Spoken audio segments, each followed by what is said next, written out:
요즘 사람들은 인간관계 싹 다 정리하고 싶어 한다. 어제 복지관에서 충격적인 장면을 봤습니다. 60대 중반 남자분이 휴대폰 연락처를 지우고 있었습니다. 200개가 넘는 번호를 하나씩 삭제하고 계셨습니다. 옆에서 지켜보던 친구가 물었습니다. 왜 다 지우냐고, 미쳤냐고 했습니다. 그분이 담담하게 대답했습니다.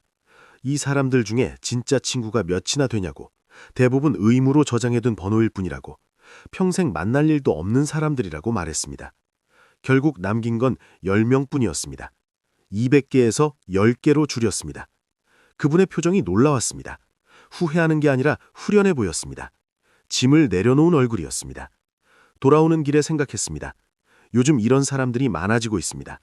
조용히 관계를 정리하는 사람들, 연락처를 지우는 사람들, 모임을 빠지는 사람들이 늘어나고 있습니다. 오늘 그 이유를 파헤쳐 보겠습니다. 왜 요즘 사람들은 인간관계를 싹 다 정리하고 싶어 하는지, 이것이 무엇을 의미하는지 말씀드리겠습니다. 모임이 고역이 된 순간, 김 선생님의 각성입니다. 70대 초반의 그분은 1년 전 중요한 결정을 했습니다. 매주 목요일 동창 모임이 있었습니다. 30년을 빠지지 않고 나갔습니다. 의무였습니다. 빠지면 안 될 것 같았습니다. 하지만 솔직히 재미없었습니다. 매번 똑같은 이야기였습니다. 자랑, 비교, 뒷담화였습니다. 누가 돈 많이 벌었다, 자녀가 어디 다닌다, 누가 아프다, 누가 죽었다는 이야기뿐이었습니다. 듣기 싫었습니다. 하지만 웃으며 들었습니다. 맞장구 쳤습니다. 가면을 썼습니다. 집에 돌아오면 기진맥진했습니다. 에너지를 다 빼앗겼습니다. 아내가 물었습니다. 재미있었느냐고, 왜 매주 가느냐고 했습니다. 김 선생님은 대답했습니다. 재미는 없지만 가야 한다고, 안 가면 이상한 사람 된다고 했습니다. 아내가 반문했습니다. 재미없는데 왜 가야 하나요? 이상한 사람이 되면 어떤가요? 남편은 행복한가요? 그 질문에 멈칫했습니다. 행복한가? 생각해 본 적 없었습니다. 당연히 가야 하는 줄만 알았습니다. 다음 주 모임을 빠졌습니다. 핑계를 댔습니다. 몸이 안 좋다고 했습니다. 아무 일도 안 일어났습니다. 세상이 무너지지 않았습니다. 오히려 편안했습니다. 목요일 오후가 자유로웠습니다. 한 달을 빠졌습니다. 그제야 연락이 왔습니다. 괜찮냐고, 언제 나오냐고 물었습니다. 김 선생님은 솔직하게 말했습니다. 이제 안 나간다고, 미안하지만 그만두겠다고 했습니다. 친구들이 배신감을 느꼈습니다.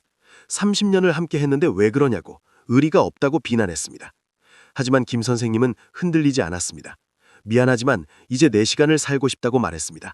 그 후 1년이 지났습니다. 후회하지 않습니다. 오히려 행복합니다. 목요일마다 하고 싶은 일을 합니다. 책을 읽고 산책하고 아내와 시간을 보냅니다. 김 선생님은 말합니다. 의무적 모임은 독이라고, 진작 정리할 걸 후회한다고, 용기를 내라고 강조합니다. 그런데 모임만이 문제가 아니었습니다. 더 큰 피로의 원천이 있었습니다. SNS 인간관계의 허상.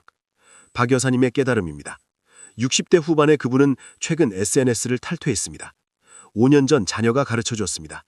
페이스북, 인스타그램을 시작했습니다. 신기했습니다. 옛 친구들을 찾았습니다. 친구가 300명이 넘었습니다. 처음에는 즐거웠습니다. 소식을 나눴습니다. 사진을 올렸습니다. 좋아요를 받으면 기뻤습니다. 댓글이 달리면 뿌듯했습니다. 하지만 점점 달라졌습니다. 부담이 되기 시작했습니다. 친구들 게시물에 좋아요를 눌러야 했습니다. 댓글도 달아야 했습니다. 안 하면 섭섭해했습니다. 의무가 되었습니다. 비교하게 되었습니다. 친구들은 다 행복해 보였습니다. 여행 사진, 맛집 사진, 손주 사진을 올렸습니다. 완벽해 보였습니다. 박 여사님은 초라해졌습니다. 나는 왜 이렇게 사나? 남들은 다 잘 사는데. 우울해졌습니다. 게시물 올리는 것도 스트레스였습니다. 좋아요 개수에 집착했습니다. 적으면 속상했습니다.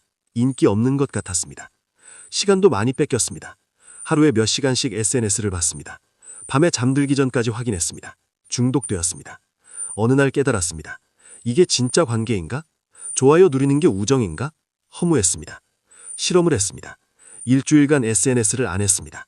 아무도 연락하지 않았습니다. 그제야 알았습니다. 가짜 관계였다는 것을. 과감히 탈퇴했습니다. 300명 친구를 한 번에 지웠습니다. 두렵지 않았습니다. 1년이 지났습니다. 외롭지 않습니다. 오히려 자유롭습니다. 비교하지 않습니다. 시간이 생겼습니다. 정신건강이 좋아졌습니다. 박 여사님은 말합니다. SNS 관계는 환상이라고, 진짜가 아니라고, 정리하면 편해진다고 강조합니다. 피상적 관계에 지친 사람들. 최 선생님의 결단입니다. 50대 후반의 그분은 최근 큰 변화를 겪었습니다. 직장생활 30년 동안 인맥을 쌓았습니다. 명함이 수천 장이었습니다. 자랑스러웠습니다. 인맥이 재산이라고 믿었습니다. 퇴직 후 달라졌습니다. 사람들이 연락을 안 했습니다. 모임에 안 불렀습니다. 명함이 무용지물이 되었습니다. 처음에는 섭섭했습니다. 배신감을 느꼈습니다. 그렇게 친했는데, 술 마시고 골프 치고 친구처럼 지냈는데, 하지만 곧 깨달았습니다. 진짜 친구가 아니었다는 것을, 직함이 친구였다는 것을. 명함이 사라지니 관계도 사라졌습니다. 남은 사람은 몇 명 없었습니다. 진짜 최 선생님을 좋아하는 사람은 5명뿐이었습니다. 슬펐습니다. 30년 동안 쌓은 인맥이 거칠애였다는 것이, 피상적 관계에 시간을 낭비했다는 것이 허무했습니다. 하지만 동시에 자유로웠습니다. 이제 가식을 떨 필요가 없었습니다. 5명에게만 진심으로 대하면 되었습니다. 남은 명함을 다 버렸습니다. 쓰레기통에 던졌습니다. 후련했습니다. 최 선생님은 말합니다. 직장 인맥은 환상이라고, 퇴직하면 끝이라고, 착각하지 말라고 강조합니다. 진짜와 가짜를 구분하는 법, 장 선생님의 기준입니다. 60대 중반의 그분은 명확한 원칙을 세웠습니다. 관계를 정리하기로 했습니다. 하지만 무작정 끊을 수는 없었습니다. 기준이 필요했습니다. 3가지 질문을 만들었습니다. 첫째, 이 사람과 만나면 행복한가? 에너지를 얻는가 빼앗기는가? 만나고 나서 기분이 좋은가 나쁜가? 둘째, 이 사람은 나를 진심으로 대하는가? 이용하려는가? 주고받는가? 일방적인가? 셋째, 내가 어려울 때 이 사람이 도와줄까? 진짜 위기에 연락할 수 있는 사람인가? 이 질문으로 모든 사람을 평가했습니다. 냉정하게 점수를 매겼습니다.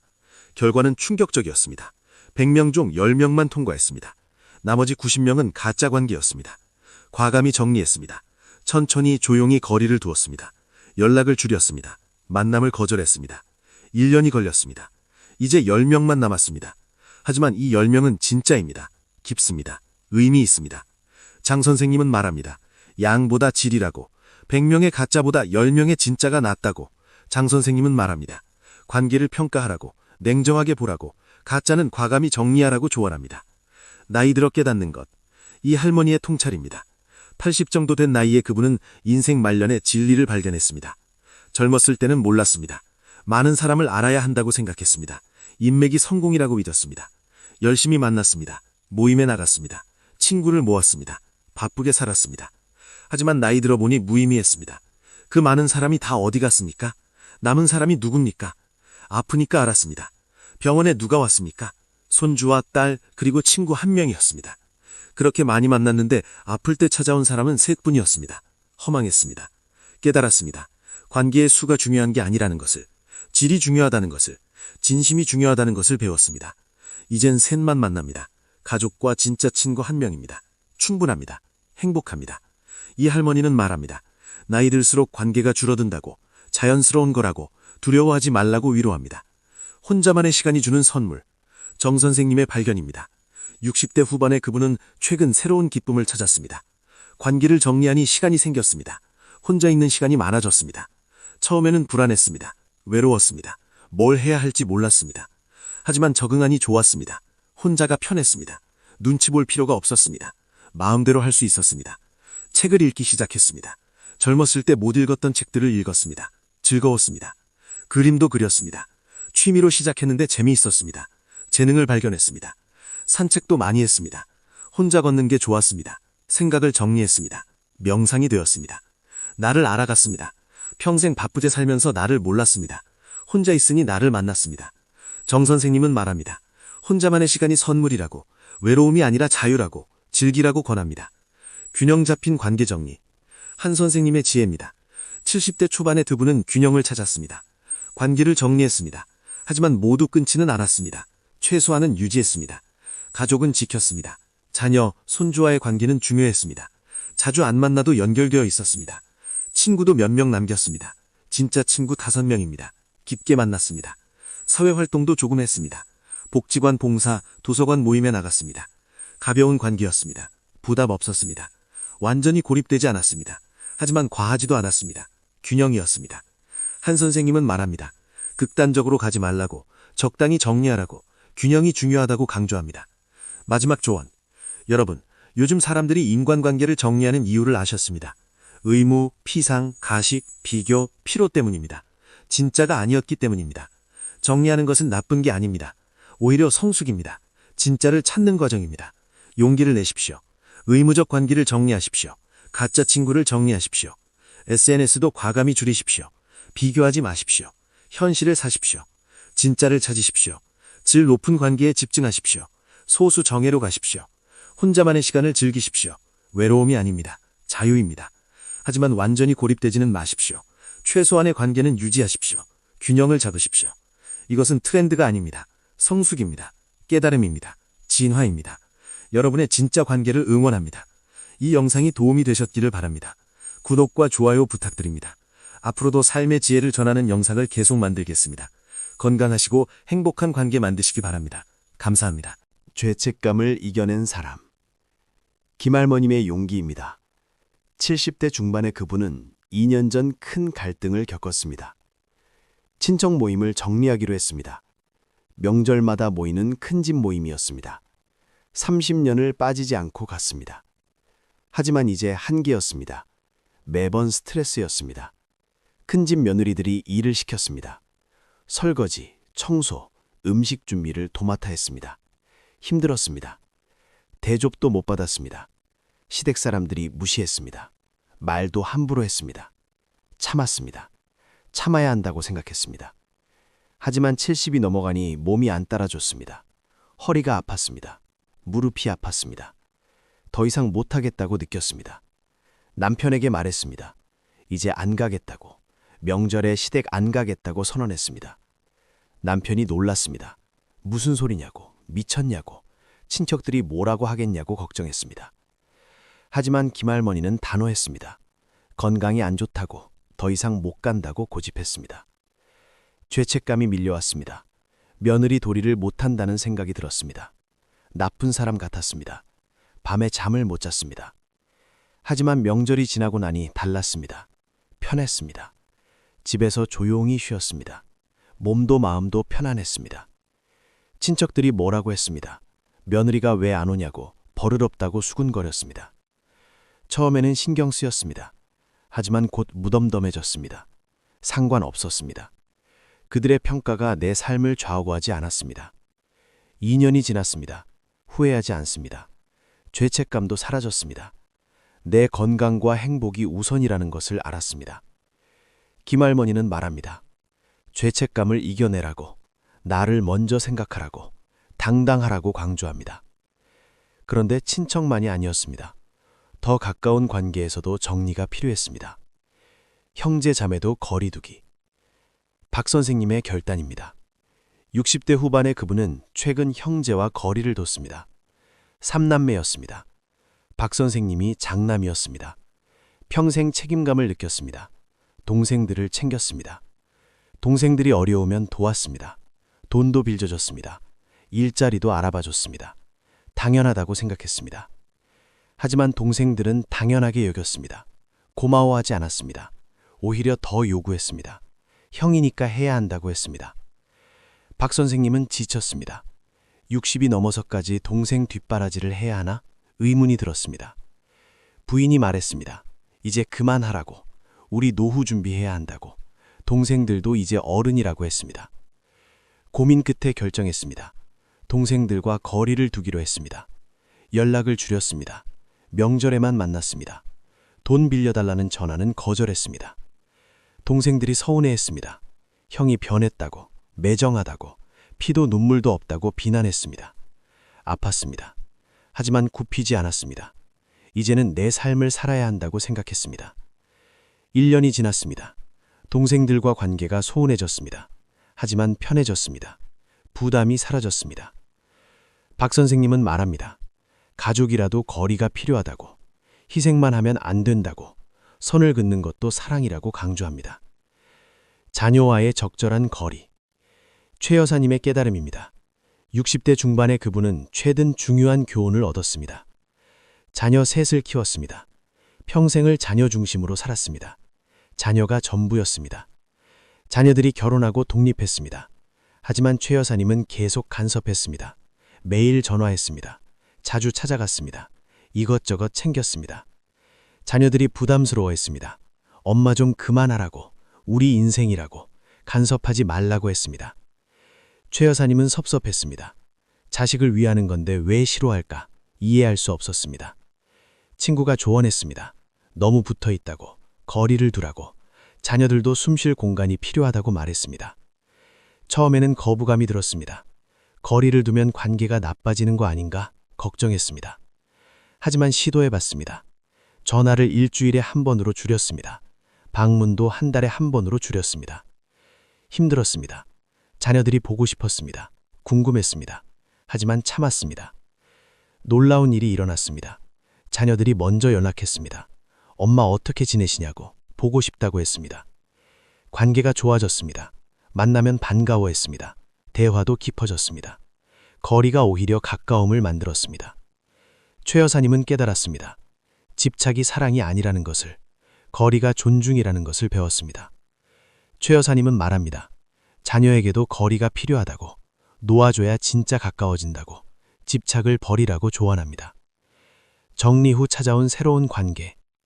장 선생님의 기쁨입니다. 70 가까운 나이에 그분은 최근 새로운 친구를 만났습니다. 관계를 정리했습니다. 옛 친구들과 거리를 뒀습니다. 혼자가 되었습니다. 처음에는 외로웠습니다.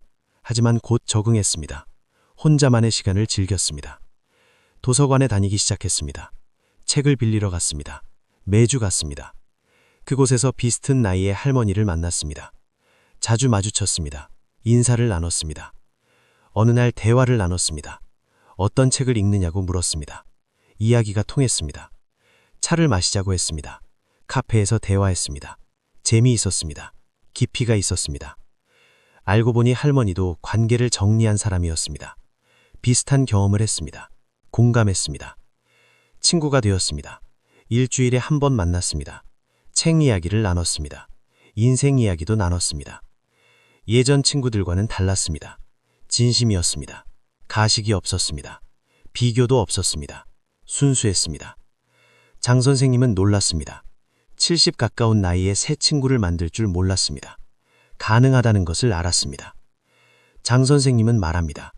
정리 후 새로운 관계가 온다고, 더 좋은 관계를 만날 수 있다고, 두려워하지 말라고 격려합니다.